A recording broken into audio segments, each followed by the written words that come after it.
काही नाही, आज माझ्या प्रभागाचा जो गेले 9 वर्ष विकास थांबलेला होता आणि जर विकास करायचा असेल तर आणि परत पुणे महानगरपालिकेवर निवडून जायचं असेल तर दादा हा एकच पर्याय राहिला. त्यामुळे मी अजितदादा पवार राष्ट्रवादी काँग्रेस पक्ष याच्यात प्रवेश केलेला. खरं तर आनंद झाला आहे मला आज की बरेच दिवस चर्चा होती की काय निर्णय घेणार.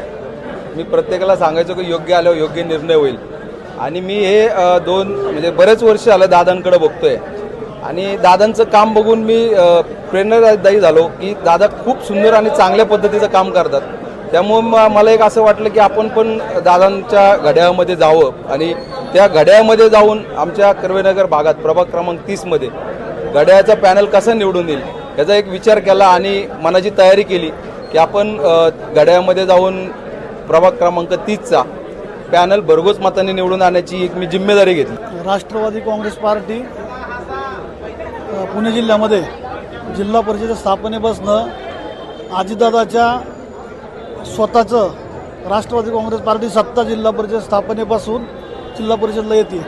आम्ही मागच्या काळामध्ये 2 इलेक्शन घड्याळ चिन्हावरती निवडणूक लढवून निवडून आलेलो असून दादावरती आमचा पूर्ण विश्वास आहे.